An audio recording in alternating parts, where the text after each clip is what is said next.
Bayangkan seorang anak kecil di Porto, Portugal, yang bermain bola di jalanan sempit, menendang bola plastik yang sudah kempes, memimpikan sorak-sorai stadion besar yang hanya ia lihat di televisi. Anak itu adalah Diogo Justiceira da Silva, yang kelak dunia mengenalnya dengan panggilan Diogo Jota. Di akademi, banyak anak bernama Diogo, banyak juga yang bermarga Silva. Jati ia mengambil Jota, cara Portugis menyebut huruf J, agar identitasnya mudah diingat. Perjalanan Jota menuju puncak tidak pernah instan. Ia memulai di Paços de Ferreira, klub kecil yang tidak terlalu banyak menjadi sorotan, namun justru di sanalah bakatnya mulai terasa. Dengan kecepatan, kelincahan, dan naluri gol yang tajam, ia menarik perhatian klub-klub besar. Atletico Madrid melihat potensinya dan memboyongnya, meski ironisnya ia tidak pernah benar-benar tampil di tim utama. Tapi dunia sepak bola seringkali punya cara unik untuk membentuk pemain. Dari Spanyol, ia dipinjamkan ke Porto, klub besar di tanah kelahirannya, dan di sanalah ia belajar menghadapi tekanan bermain untuk tim dengan ekspektasi tinggi. Namun titik balik karirnya justru datang saat ia dipinjamkan ke Wolverhampton Wanderers, sebuah klub yang saat itu sedang membangun reputasi di Inggris.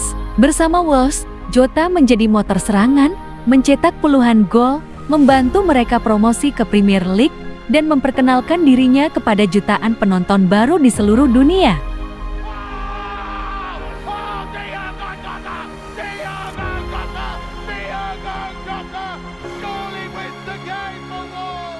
Puncak transformasinya terjadi pada 2020 ketika Liverpool mengontraknya dengan harga lebih dari 40 juta euro.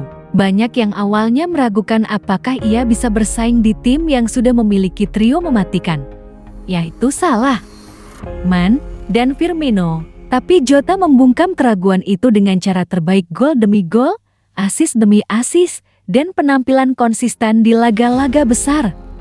Ia bukan sekadar pemain pelapis, ia menjadi bagian vital dalam rotasi lini depan, pemain yang bisa memecah kebuntuan dan mengubah jalannya pertandingan.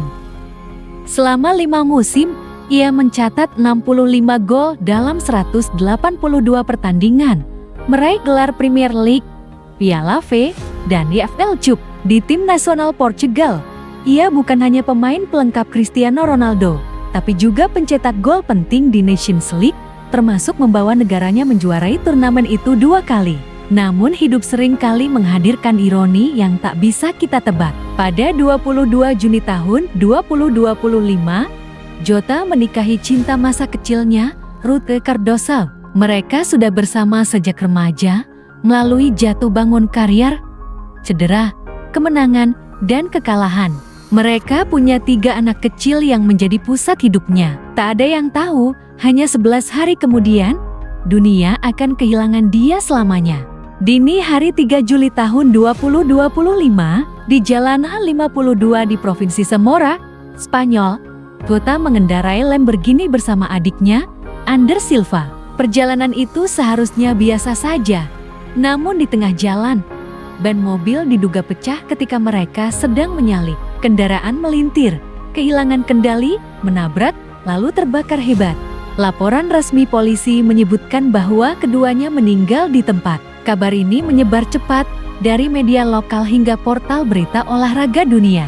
Liverpool mengeluarkan pernyataan resmi, Portugal berkabung, dan media sosial dipenuhi ucapan belasungkawa. Cristiano Ronaldo menulis bahwa kehilangan ini adalah tidak terbayangkan. Sementara para pemain Liverpool mengenakan band hitam dan mengheningkan cipta sebelum laga berikutnya. Kepergian Jota mengguncang dunia sepak bola, bukan hanya karena ia masih berusia 28 tahun dan berada di puncak karier, tetapi juga karena perannya yang begitu besar di luar lapangan. Ia adalah duta merek, ikon e-sports, dan inspirasi bagi banyak pemain muda. Dalam konteks ekonomi sepak bola modern, kehilangan pemain seperti Jota berarti kehilangan nilai pasar yang besar, sponsor kehilangan wajah yang disukai fans, klub kehilangan bintang yang bisa mendatangkan penonton, dan tim nasional kehilangan ujung tombak yang lincah dan kreatif. Jota bukan hanya milik Portugal atau Liverpool, ia adalah milik jutaan fans dari Asia, Afrika, Amerika, hingga Timur Tengah. Di Indonesia, misalnya, komunitas penggemar Liverpool langsung menggelar acara doa bersama. Di beberapa kafe dan stadion mini, layar-layar besar memutar kompilasi gol-golnya sambil bendera setengah tiang berkibar. Media lokal menulis artikel mengenang, dan influencer olahraga di YouTube membahas bukan hanya karirnya, tapi juga pesan moral dari tragedi ini tentang pentingnya keselamatan berkendara. Warisan Jota bukan hanya tentang gol-gol spektakuler atau trofi yang ia menangkan. Ia adalah teladan kerja keras, disiplin, dan kerendahan hati. Ia tidak pernah menjadi sosok yang penuh sensasi di media, tapi selalu menjadi pemain yang dihormati lawan dan disayangi rekan setim.